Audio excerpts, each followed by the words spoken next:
It's easy to get lost. This is the Revenue Maze, and I'm Valerie Cobb. Join me as we navigate the halls, dead ends, and U-turns on your path towards upward growth trajectory. The Revenue Maze is sponsored by Revenue North Star, guidance and execution through fractional revenue leadership, uncovering hidden revenues, and empowering small business growth through process-driven sales customized to your company environment. Welcome, everybody, to another great episode of the Revenue Maze. I'm so grateful for all you listeners and viewers, and we have a fantastic guest today. I'm so excited because he was a disc jockey. That is so fun. We'll get into that. He is obviously just an amazing human, an innovative thought leader. We talk about that a lot, but he truly fits that mold. He does a lot of hands-on execution. He drives alignment, improves collaboration, and leads by both example and influence. He is CEO at Pangissimo. Welcome, Brian Ketchum. Hey, thanks, Valerie. It's great to be here. I can't wait to hear, and I know everybody else can't wait to hear your stories because it's so fun. So anyways, but we always answer the question, and I don't know, maybe people get bored with it, but that's what the show's about. What is one thing that you can tell the listeners and viewers that they can do to help them get out of the revenue maze? It's a great question. I'd have to say, my thoughts on this have kind of evolved over the course of time because I've worked in such a variety of industries. But, kind of given current state, my work at Pangissimo, I kind of feel one of the most important things, it's understanding what channels you can afford to be in, right? And how far can the business extend itself and kind of raise and extend its public profile? Mhm. Because when you start looking deep down at your own cost to run your own business, when you understand margin expectations of prospective channel partners and how they run their business, sometimes you have to conclude that you can't be in certain channels, right? But it's really important to go through the process of gathering all those facts, really understanding again, what profit margin can my business accept in order to potentially be in a channel. And I think until you really understand that, that keeps you in the maze.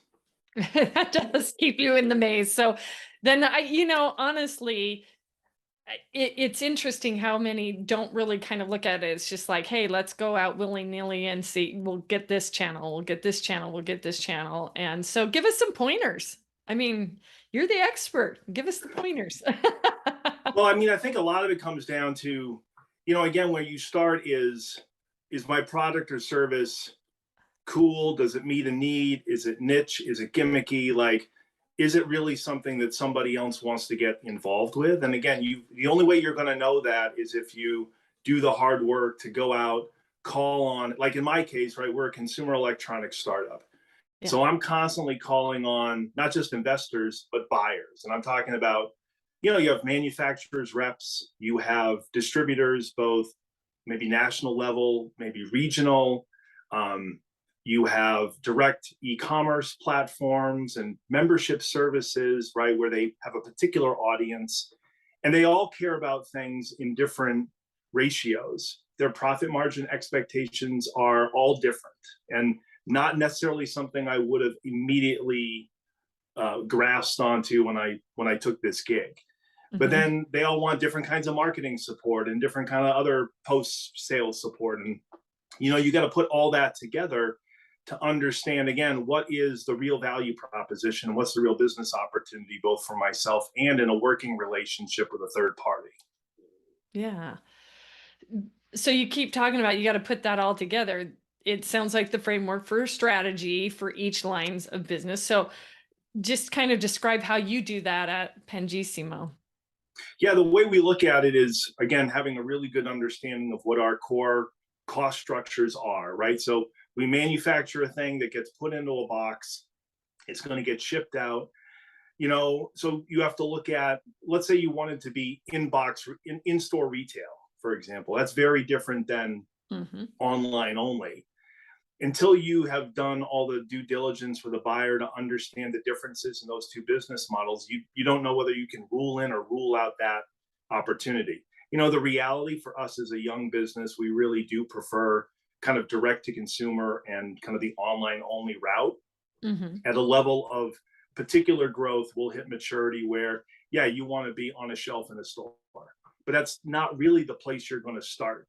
But again, until you really do the work and understand what the rules of the game are, you don't really know whether you can rule that in or out. And you kind of assume everything's in play when you start. But yeah, it really comes down to, again, we have a very good handle on our cost structure. We know what kind of a margin we can take. So I know what business opportunities I can put in play or not. Yeah. That's at Revenue North Star. That's kind of what we do when we say, okay, let's look at the 5-year plan and see what we need at each year. And you were saying at first, we want to go pretty much direct and online, but there will be some point where it changes, So you're talking about maybe getting, I call them mini business cases set up for each channel, right? Yeah. And when would you create that org chart? Is it a sales team? Is it completely always just, what is it? How do you set up that org chart? And I kind of do that, kind of like you mentioned, I kind of do that at, okay, when is it time to pull it, have it outside, inside, online, whatever, and so it sounds like that's what you guys are creating in order to make sure that you're safeguarding what you're doing. So, and making sure you're going through the appropriate channels, because I've also found that that can be a big miss, and everybody has this disastrous first year because you're like, we sort of think it's this way from a consumer perspective, but then we found out, no, it wasn't. So how have you tried to mitigate that or kind of narrow that down with what you guys are doing? Yeah, it really is about, again, understanding what the operating expenses or the expenditures will need to be direct to consumer versus any third party channel support. So for example, even if we're working with any third party retail channel online only, we'll still do some marketing on behalf of them. We'll promote their brand as a path to our audience to find our product. So marketing's not zero cost, but it's way less than what we would budget for our own direct to consumer activities. The same thing kind of goes for post sales customer support. Right. So some people will always come back to the brand, even if they buy through the third party, they'll always come back to the brand to look for support content, how-tos. And if they have an issue with a product, they might engage with the brand directly. However, a lot of the retailers who own that customer, right? So if you buy a product through a third party, they look at you as your customer, not ours. And they actually might want some of that support opportunity. But we still have to provide the content, right? So you still have to package up and bundle material that allows your channel partner to provide the right kind of customer service with product issues. So again, your expenses and your time spent are not zero, but they're very different than when you own the customer relationship and you are doing the work directly. Yeah. And I think that's why a lot do go direct at first, because it's so complicated with every channel, and how you're going to decide what that is. And I guess for me, what I was trying to ask, and I'm always a hero in my own mind, because I ask maybe a question and I'm like, this is what I'm trying to get at, and then I get this other answer. So I was just trying to understand, like, what are some things that you have put into play? Yeah, you're looking at the expenses and everything, but now you're like 6 months into this. How do you know it's working, not working? And should you actually expand out to another market? Another channel? You looked at the expenses, that's great. And you know what margin, and then you come back and you go, that's not working. Yeah. Or, oh, it is working and we need to repeat it. Yeah. So at Pangissimo, we're very early stage. We're not pre-revenue. We're the next closest thing to pre-revenue. Now, we have done a little bit of third-party e-commerce activity. Okay. And I would tell you, like, it went okay, right? The sales volume, we certainly would have liked it to be larger, but it wasn't. And I would say the takeaway there to your specific question would be, would I want to do that again, knowing what I know now, right? So Yeah. if they did a certain sales volume, and if I really like that number, I'd say sure I would do it again. If I'm kind of lukewarm on how we did, I might not do it again, right? So it really will come down to, that point in time in the future where if that door remains open is the good news. The question is, am I walking through it or not?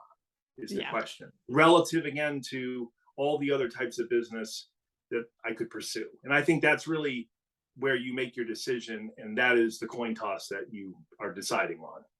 Yeah. Yeah. Yeah. So let's talk a little bit about, some of the life experiences. And I always kind of go, should we talk about what built Pangissimo? Why did you start? Because there's obviously a challenge in the industry that you were trying to solve. So, and when you're trying to get something up and going and bearing good revenue stream, yes, you want to make sure you're watching your profit margins and your targets. What brought you to creating Pangissimo? Well, so I was not one of the founders of the business. So there were four founders of the business going back to 2018. They were engineering students and friends at Boston University. Uh-huh. They took a class on entrepreneurship, and they got inspired and motivated to come up with the speaker design that they did, right? So it's a portable Bluetooth speaker, Yeah. but it's 4 units in one, Yeah. right? And this is the beauty of the product. And Yeah. the real question is, why did I take the gig? So the reason I took the reason I took the gig is that I believe in the product and I believe in the value it provides, right? Because what do people want? What people really want, especially in a portable product, is the flexibility to have a multi-speaker experience and the freedom to kind of place those speakers where they want to. Yeah. And the reality is that nobody offers that experience. And that's what this does. Because we know two things. Speakers are expensive to buy, which is why a lot of people do not buy more than one. Yeah. And pairing's hard to do, right? They're complicated, long press this thing and stand and do this, and it doesn't work, right? The listeners are going to stand and do what? What's snapping together? So this product, all the speakers self-pair. You don't have to know how to pair it. Just turn it on. Yeah. Right. And that's kind of the wow moment. Like when you connect your phone to one of the speakers and you get the audio, you turn on the other 3 speakers and the stream hits. Like that's a beautiful moment. Right. And when we show people, when we take this out to the public and get their feedback, like their eyes light up at that moment. And that's where you've done a really great thing. Right. And so to me, like I believe, and again, that's why I took the gig. I believe that this is a highly valuable product that gives people exactly what it is that they want, even though they never really clamor for it. Yeah. Yeah. It's when you're at the front of the curve, and I can't remember who I was doing an ideation session with. They were showing their ideation abilities, right? It wasn't me conducting it. And we went through an entire process of kind of deciding, what you're trying to do is, in this situation, we were trying to find out what true differentiation was, right? Yep. And so in one aspect, they asked us to create, something like what you're talking about, which was really interesting. We took something that is a widget that most people think, okay, it's a speaker. Who cares about a speaker? That kind of thing. And right now the sound is great. So it was kind of like, well, what could you come up with? And it was done so well. What could you come up with, like for the downstream clients?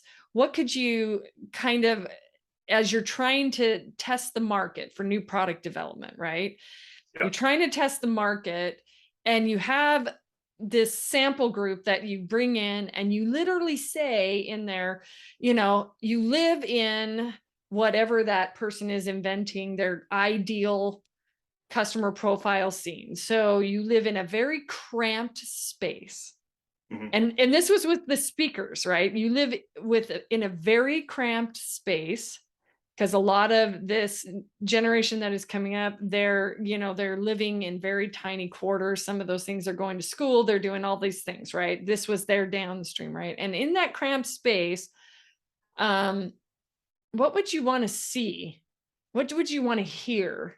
What would you want to do? And you just showed me something. So I'm going to describe this for the listeners, right? You just showed me something that was maybe 8 inches by 8 inches, and then broken. Maybe it was a foot by a foot, It's I like don't know. 9, yeah, call it 9 by 9.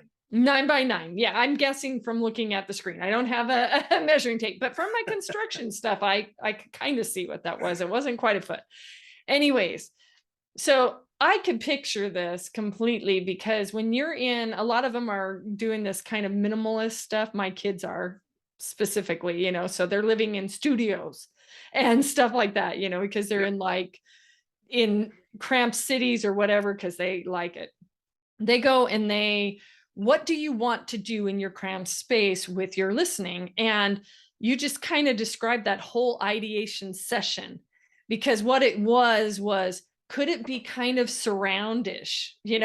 Could it be where they can't really see it? And if you break that 9 by 9 into 4 pieces, like you showed me, and it automatically pairs, they could set one in on their kitchen counter without it ever being even noticed, right? And then you Yeah. could set one maybe on their nightstand, and one in a corner, one up above, and you've got 4 pieces that give them that whole experience, that whole sound experience that a lot of them really, really do want. When we were doing like the sound bars and the big subwoofers and all that kind of stuff Yes. to make that beautiful sound, like you're in this, because sound is so important. And so as you started saying, I took this gig because I believed in it. But what I loved is that you guys kind of created, or they created something that really was tapped into the market space, saying, this is my ideal customer.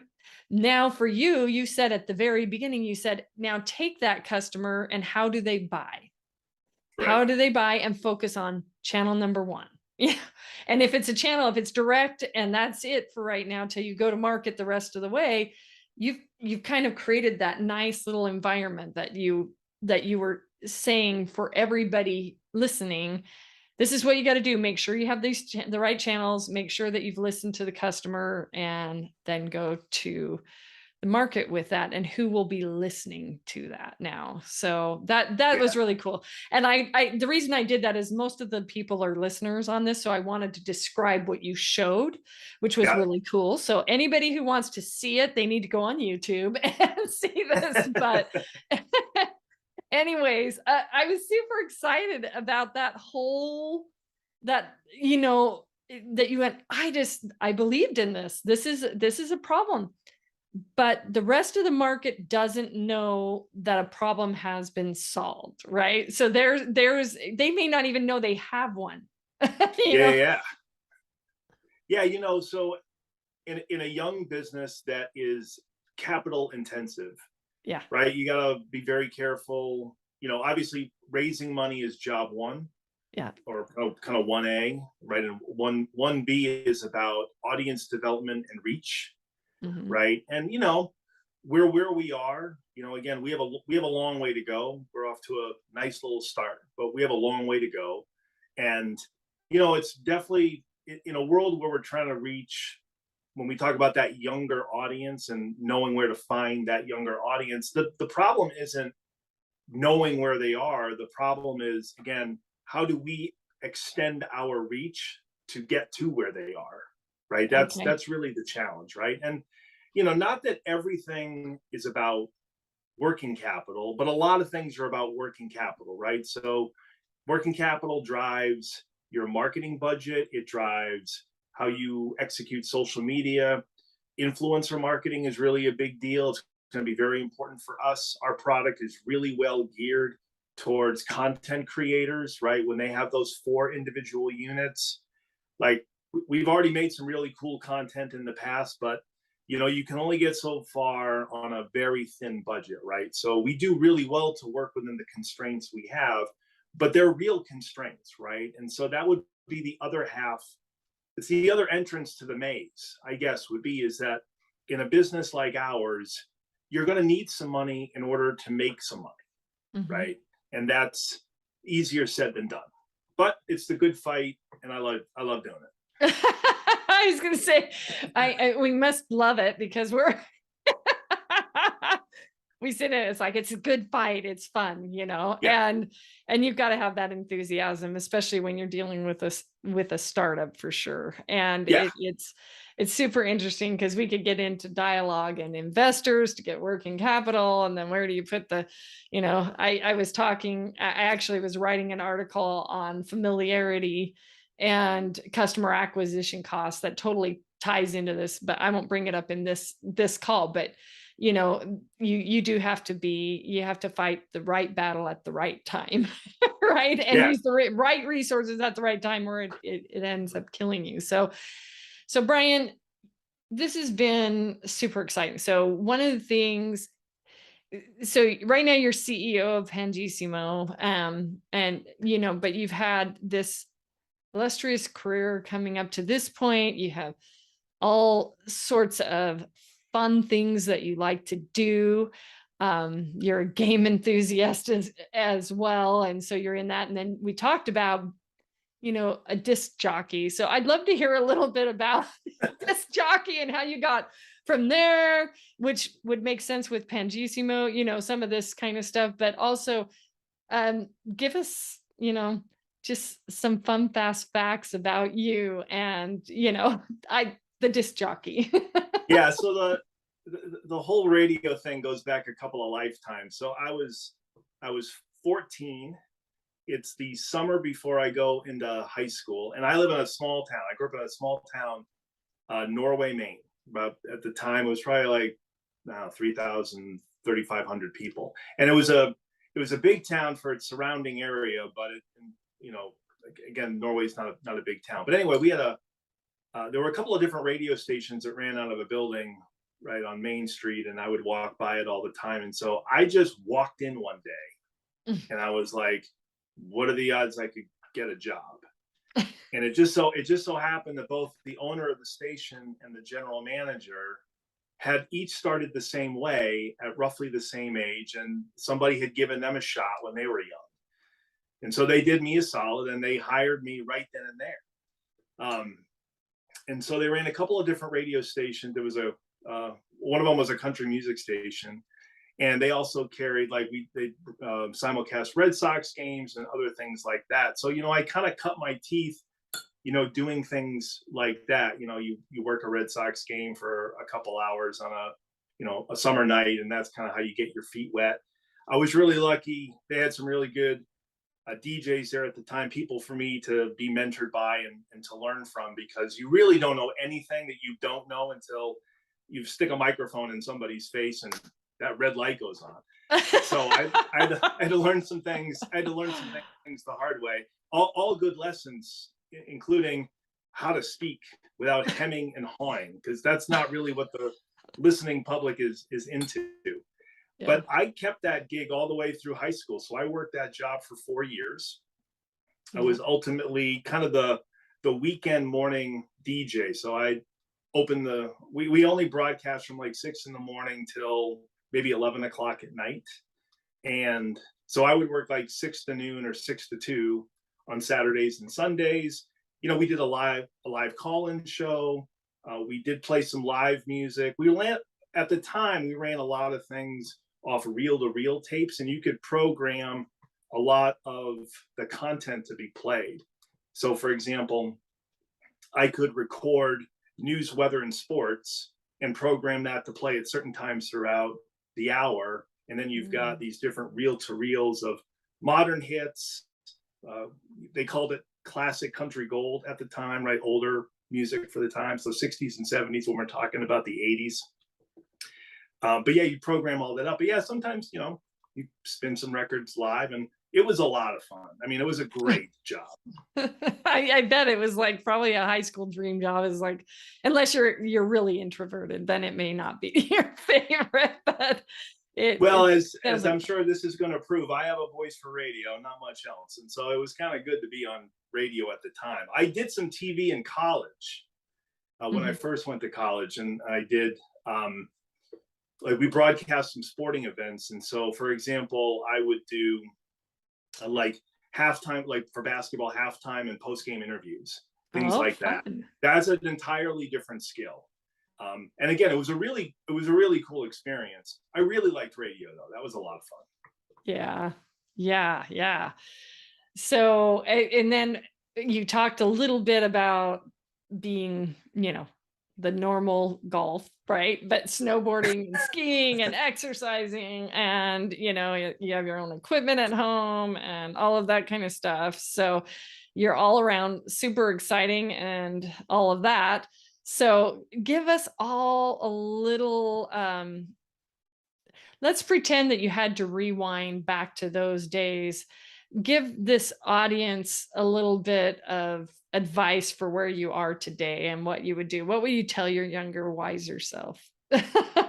Well, I think if I'm being honest, the I thing mean, that your I know, old, your older, wiser self, your younger self. Sorry, maybe the younger, wiser self is actually the. So sorry about that. I'd say the biggest thing in hindsight that I didn't recognize at the time or realize the value of at the time, when you're coming out of college, um, it really is about understanding, like, what is your network, like who is your network, and how can you work that network for interesting career opportunities. Like, at the time, I was an economics major in college, and my first job out of school was literally like doing economic research. It was a very transferable college to professional transition, and that was a very narrow frame of mind at the time. I didn't have any perspective on pursuing anything else. So, for instance, right, being really interested in sports and things like that. At the time, I'm sure there were, growing up in New England, I went to school in Maine. Um, there were probably internship or entry level opportunities with any of the Boston sports teams. It never occurred to me, like, I could reach out to the Bruins, or do I reach out to the Patriots for an entry level gig, which would be super cool. Like, I didn't even know how to focus my brain on that kind of thinking at the time. Yeah. So I think that's really the biggest thing, right? And I think about, my kids are just into high school now, with any luck, right? You got college in a few years, and before you know it, they're going to be at that same decision point. And it's going to Yeah. be, hey, you've got aunts and uncles you can talk to. You've got the parents of friends that you can talk to, right? There are all these things that I will attempt to offer to them that I wish somebody had offered to me 25 years ago. Yeah.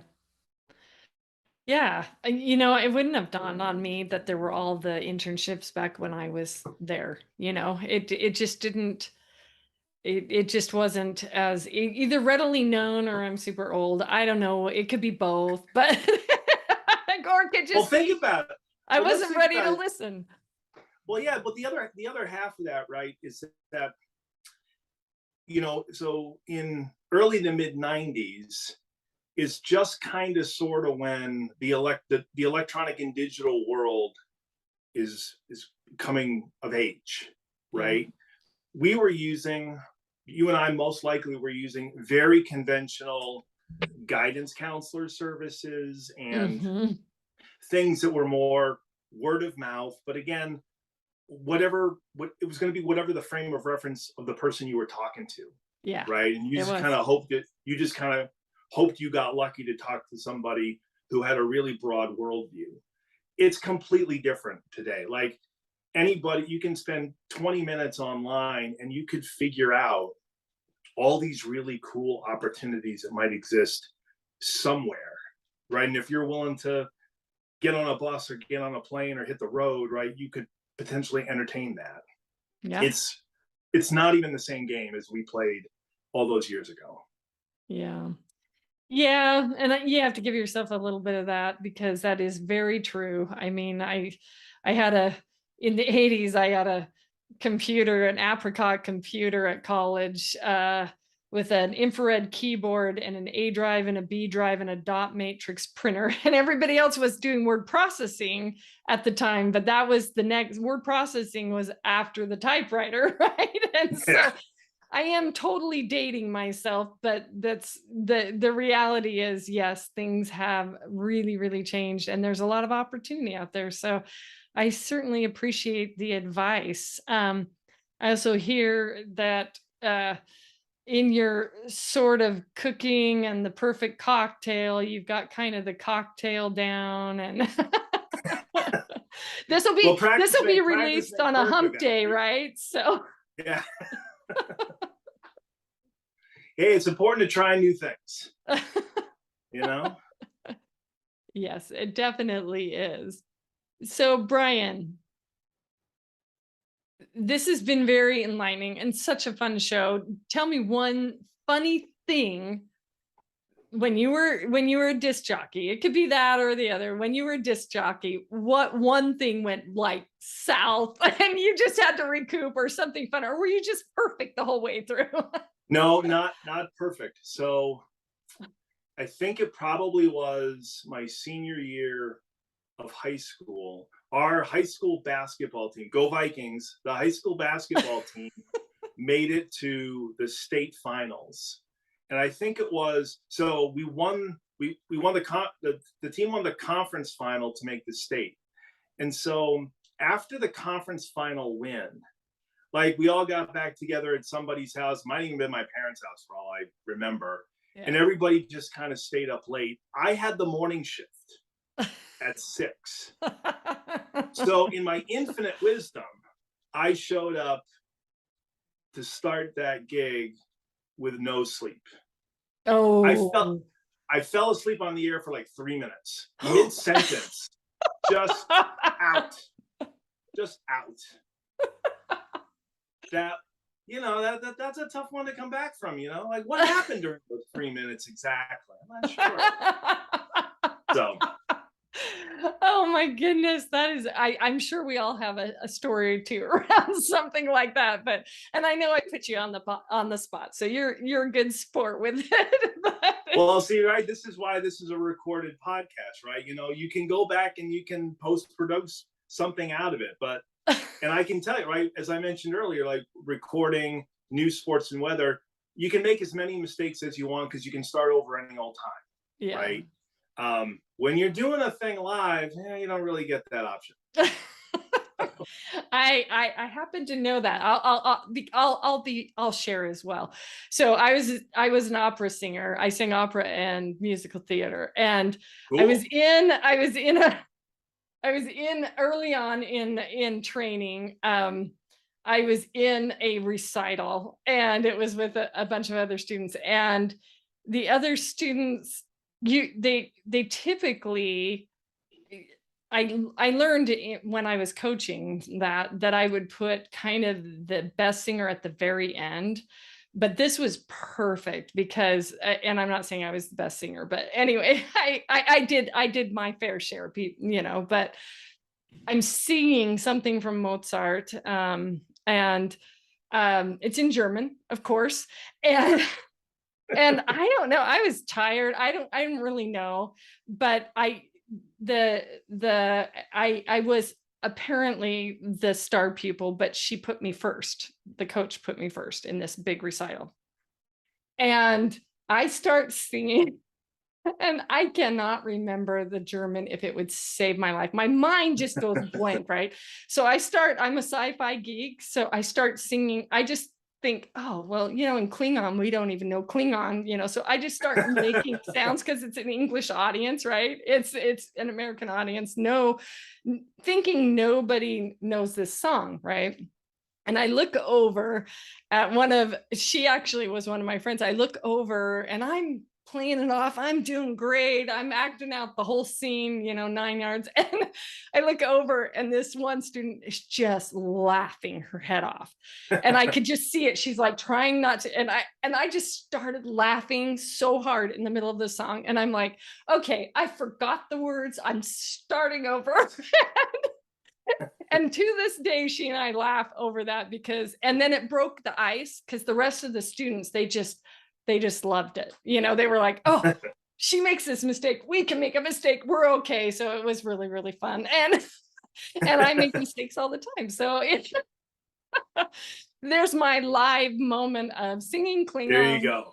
In Mozart. I love it.